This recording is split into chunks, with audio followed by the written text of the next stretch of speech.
Elder Seedseer, I thank you for granting me this audience. I am Fortuno Levea, here in my capacity as representative of the Forum. It is I who should thank you, Master Fortuno, for journeying so far and so swiftly. Would that our first meeting could have been under happier circumstances.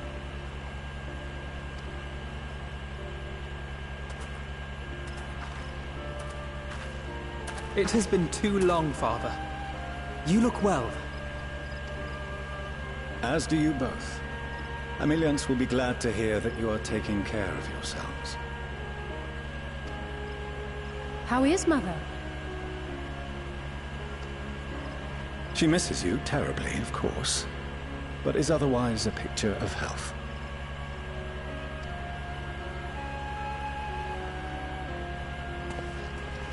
Circumstances apart, I'm grateful that our meeting has afforded me the chance to be reunited with my children at long last. And I believe I also owe you thanks for the hospitality you showed my father, Louiswa, during his sojourn in Eorzea.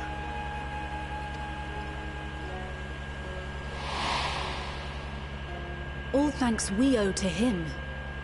In the days prior to the 7th Umbral Calamity, it was your father's tireless efforts which granted us a means to vanquish the Primals. Were it not for him, our strength would have been quite spent by the time the Empire arrived. That Gridania still stands is in large part his achievement. He was a great man.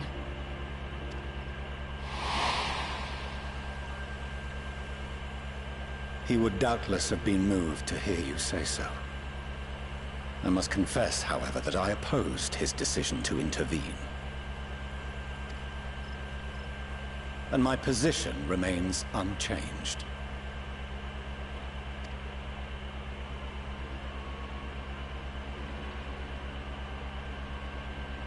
To chart the course of history, not to change it.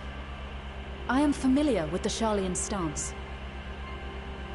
It is more than that. It is our way of life, who we are. But I came here not to deliver a lecture, but the Forum's answer to your request. Sharlayan will under no circumstances intervene in the conflict between Eorzea and the Garlean Empire.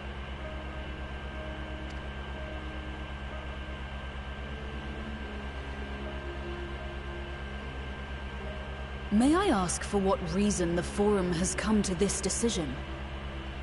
The final days spell the end not only for Eorzea, but the entire world.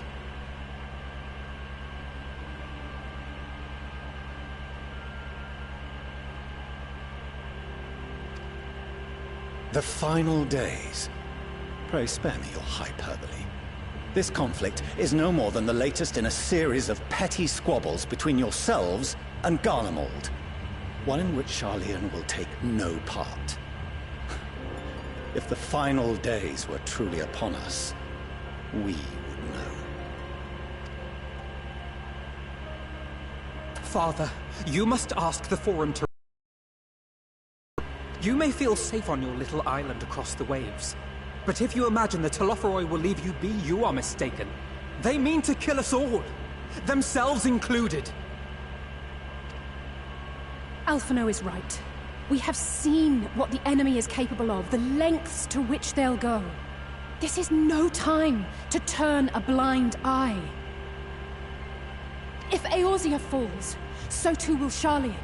So if you truly love our homeland, you will join us. Now! Before it's too late!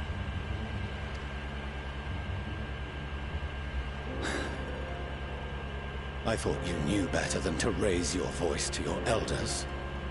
It seems I was wrong. Wrong to ever let you leave, Sharlayan. I consoled myself that your time abroad would instill in you some hint of restraint, of discipline. But I see now that Eorzea has made fools of you both. Have you forgotten why it was that I so vehemently opposed your grandfather's departure? For all his wisdom, His only solution was to go to war. Death, devastation, ruin. Even those who claim victory are scarred for life. What prize could ever justify such sacrifice? It is the duty of the learned to avert such tragedy. By fanning the flames of war, you forsake all you once held dear.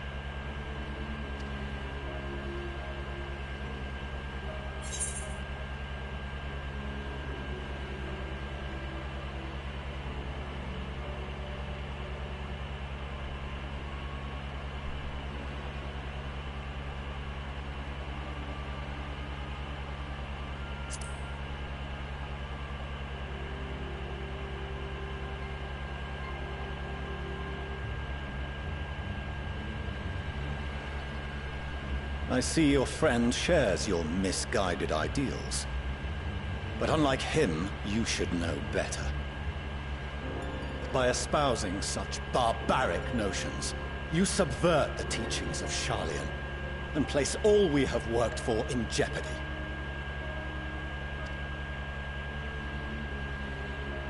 Alphinaud, Alizé, as of this moment, you shall no longer bear the name of Leveilleur. What? Father! How you choose to live your lives is no longer my concern. If you wish to walk the path of ruin, I will not stand in your way. Master Fourcheneau, while Sharlayan may have no intention of intervening in this conflict, we can still part as friends. Will you not stay and speak with us, that we might learn of Sharlayan's hopes for the morrow? I have said what I came here to say. Any further discussion would be meaningless.